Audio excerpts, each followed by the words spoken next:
We begin our report with a new maritime route to deliver aid to Gaza.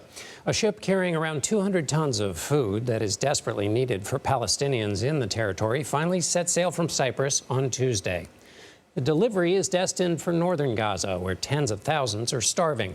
If the mission is successful, it would be the first shipment of aid into the Strip through this corridor. The United States has separately announced plans to construct a sea bridge near Gaza in order to deliver aid. But it could take weeks to be operational. Our David Martin got a first-hand look at the ships and troops who will be building a floating pier off the coast of Gaza. Once more, families say goodbye as U.S. troops depart for the Middle East, this time to deliver relief supplies to Gaza. President Biden has said there will be no American boots on the ground, but there will be hundreds on the water. The need in Gaza is dire and it is urgent. But this base in Virginia is more than 6,000 miles away, and these ships are not built for speed. And how long before you start delivering food? Sir, we're estimating 60 days. Brigadier General Brad Hinson says the Army would build a floating dock off the coast of Gaza and a causeway connecting to the shore. Civilian ships would haul aid from Cyprus to the floating dock, where it would be picked up by Army watercraft, ferried to the causeway, and driven ashore. Tempting targets for enemies. We are looking at all the protection capabilities that the Army has and that the joint military has in order to protect all of our assets. Without interference, the Army could bring in 2 million meals a day, more in one day than all the U.S. airdrops so far. But still not enough to undo devastation left by Israel's use of American-supplied weapons during its invasion of Gaza. Dave Harden is former USAID mission director for Gaza. There are 6.6 million meals that are required. 2 million meals a day would help really kind of blunt the most horrific famine risk.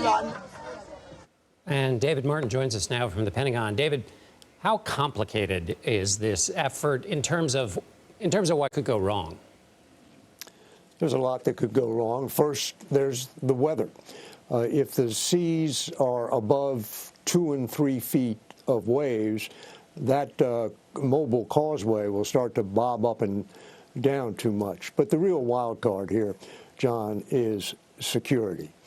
The threat of attack by Hamas or some other terrorist organization. This is a U.S. military operation, and the U.S. military is a very lucrative target for anybody that hates the United States. It, of course, will also be a very well-defended target, but the fact that the U.S. might have to defend itself, of course, is one step closer to involvement. And then there's the war. It's still going on. And it's not known who's going to distribute all of this aid once the U.S. military drops it off on the beach. It all would be a lot simpler, of course, if there was a ceasefire. And help us understand the extent to which Israel has input, or if they don't have input, are they irritated about that in this whole operation? Well, this operation is going to take place inside Israel's territorial waters. So they have total control. They can order foreign ships out of their waters. I don't expect it to come to that, but they have other means to control this flow.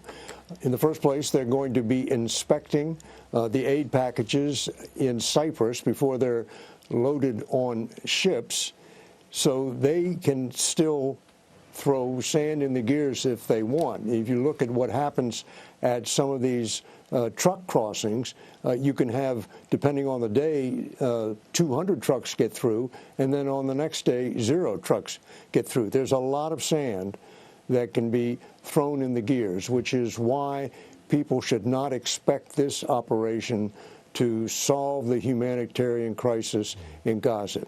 It's one more way of getting aid in. It's better than airdrops, but not as good as trucks. David Martin at the Pentagon. We're grateful as always, David. Thank you. Sure thing.